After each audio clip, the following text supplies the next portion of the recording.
وانا جاي النهارده لقيت واحد كاتب على العربيه بتاعته احنا بنخطط والعيال بتتنطط.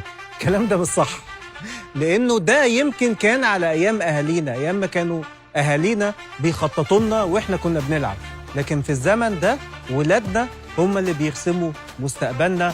فريق ايكو كارز جامعه الزقازيق.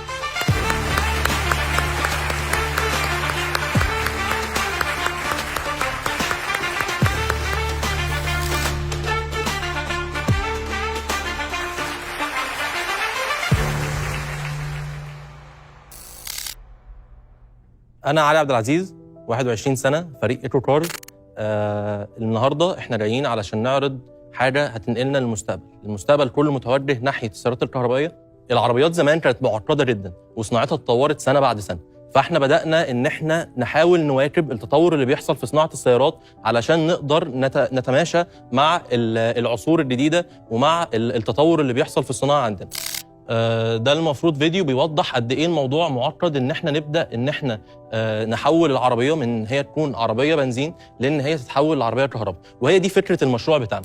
لما قعدنا مع اكتر من 85 حد من الناس اللي بتمتلك عربيات قديمه، عربيات موديل قبل 2005، اكتشفنا ان عندهم 3 مشاكل رئيسيه: ان هم بيدفعوا من 15 ل 20,000 جنيه تكاليف صيانه كل 6 شهور، وان هم بيدفعوا 25,000 جنيه تكاليف تشغيل كل 6 شهور. ده غير الاضرار البيئيه اللي بتسببها عندنا العربيات البنزين القديمه اللي موجوده حوالينا والانبعاثات الكربونيه اللي بتطلعها. الحل بتاعنا بكل بساطه زي ما شفنا في اول فيديو، ان احنا بنعمل ترانسفورميشن. الترانسفورميشن بتاعنا بيتم عن طريق ان احنا بنبدا نركب الكومبوننتس بتاعتنا ونحول العربيه من عربيه بنزين لعربيه كهرباء. ده غير ان احنا بنوفر سوليوشن للتشارجنج وبنقلل الانبعاثات الكربونيه اللي موجوده عندنا في البيئه. الماركت سايز بتاعنا ماركت سايز تحويل السيارات 3.5 مليار دولار عالميا. موجوده عندنا على حسب الجهاز المركزي للتعبئه العامه والاحصاء 400,000 عربيه موجوده عندنا في الاقاليم. احنا عايزين نحول 900 عربيه في ال7 سنين اللي جايين. ده غير ان كان الحكومه فرضت تحويل واحلال 5% من العربيات من عربيات بنزين لعربيات كهرباء. اليونيك فاليو بروبوزيشن بتاعتنا والحاجه اللي احنا بنقدمها للسوق، اول حاجه طبعا النو هاو بتاعنا في الديزاين وفي الكومبوننتس والكلام ده كله، النو هاو بتاعنا. وتاني حاجه الباتري مانجمنت سيستم. احنا عاملين ديزاين الباتري مانجمنت سيستم لان ده اهم جزء من اجزاء العربيه، فاحنا عاملين له ديزاين وبنصنعه محلي عندنا احنا بحيث ان هو يكون بيوفر عندنا في تكلفه العربيه. ده غير ان احنا عاملين موبايل ابلكيشن. الموبايل ده بتقدر تفيجواليز منه كل الداتا اللي ليها علاقه بالباتري، بحيث ان انت تقدر تشوف البطاريه بتاعتك، لان البطاريه دي هي اخطر جزء موجود في العربيه الكهرباء. نقدر نكنترول ونقدر نشوف كل حاجه ليها علاقه بالبطاريه. ممكن تقول لنا بس يعني ايه باتري مانجمنت سيستم؟ باتري مانجمنت سيستم ده نظام اداره. النظام ده بيبدا ان هو يشوف كل حاجه داخله وخارجه للبطاريه، الفولت اللي داخل، الحراره بتاعتها، يبدا يشوف الشحن بتاعها قد ايه، بحيث ان البطاريه المفروض تكون سكيور، وفي نفس الوقت نعرف كل حاجه عنها علشان البطاريه دي اخطر جزء في اجزاء العربيه كلها. تمام. الريفينيو ستريمز بتاعتنا بناخد ريفينيو من 3 حاجات رئيسيه. اول حاجه الترانسفورميشن، بنبدا ان احنا نحول العربيه، بيكون السعر بتاع العربيه بيتباع ب 280,000 جنيه. تاني حاجه التشارجنج، بنبدا ان احنا كل عربيه بتيجي بنبدا نركب مع العربيه، بنبيع معاها زي تشارجنج سيستم او شاحن. الشاحن ده بناخد عليه بروفيت لان احنا متعاقدين مع شركه هي اللي بتورد لنا الشواحن. وثالث حاجه هي المينتيننس. كل المينتيننس بتكون عندنا، بنتابع مع الشخص اللي حول عربيته او اللي اشترى عربيه متحوله، بنتابع معاه كل حاجه ليها علاقه بالمينتيننس وكل حاجه ليها علاقه بالكومبوننتس. فالصيانه برضو بتكون ريفينيو ستريم بالنسبه لنا. الرود ماب بتاعتنا احنا دلوقتي بنتست البروتوتايب. احنا في اخر مرحله خلاص في التستنج، وهنبدا ان احنا نوصل للام في بي، بحيث ان احنا عايزين لما نيجي ننزل السوق بالعربيه تبدا ان هي تكون العربيه دي امان 100%، بحيث ان الناس تقدر تستخدمها. هو احنا الاصل بتاعنا 2 مليون جنيه، المقسومه ل 48% على البرودكت ديفلوبمنت، 33.5% على الاوبريشن، و 18.5% على الماركتنج. التيم بتاعي، لو ينفع التيم بتاعي يطلع بس على الستيج. ميرسي جدا.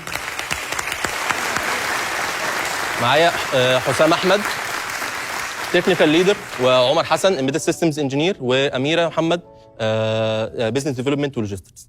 انا عايز اتاكد، انت قلت العربيه الواحده بتكلفك 280,000 جنيه عشان تحول؟ مش بتكلفني، العميل بيدفع 280,000 جنيه عشان يحول العربيه بالظبط. طيب هو ده رقم كبير قوي، لان انت قلت ان العربيه بتكلف تقريبا تصليحات وهكذا كل 6 شهور 25,000 جنيه. لا معلش، في نقطه. هو العربيه القديمه بتكلف 25000 جنيه كل 6 شهور، ده اصلاحات، وبتكلف 25000 جنيه اوبريشن، فهي بتكلف حوالي مثلا 60000 جنيه كل 6 شهور صيانه وتشغيل. ده العربيه القديمه.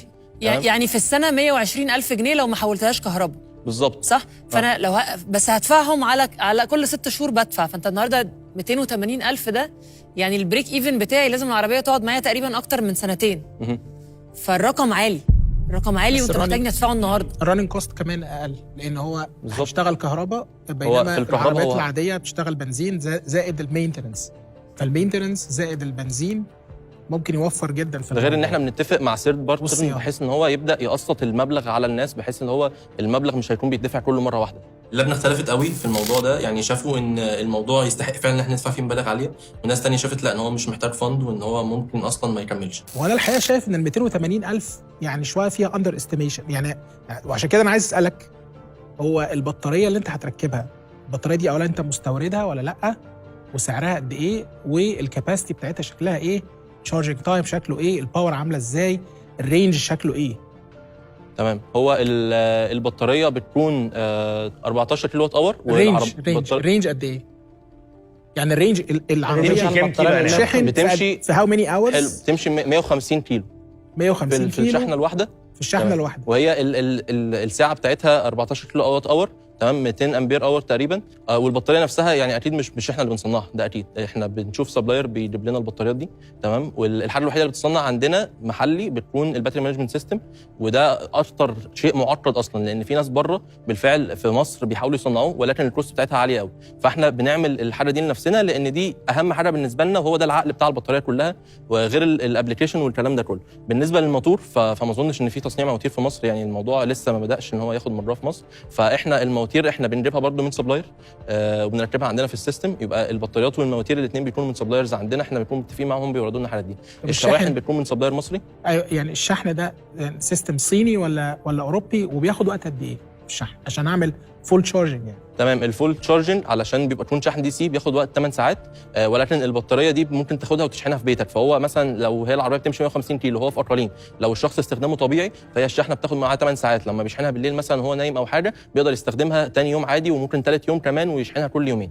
ده بالنسبه للشحن بتاع البطاريه. هتدفع كام طالما خلاص انت طلبت دعم؟ اخر حاجه بقى هرد على اصل 180000 و280000 والعربيه الجديده الصيني ب 500 و600. بس انا عندي عربيه من بره مرسيدس ومش عايز انزل لصين، فعشان اشتري مرسيدس تانية هتكلفني او بي ام او حاجه، فهي اوريدي عشان اشتريها ب 2-3 مليون. مش بس انا عايز اطلع من البنزين واروح على الكهرباء. هاني ان ولا اوت خلاص، عشان بس العداله بين كل الناس، كل الفرق لازم تاخد نفس الوقت. ان ولا اوت؟ انا ان ب 100000.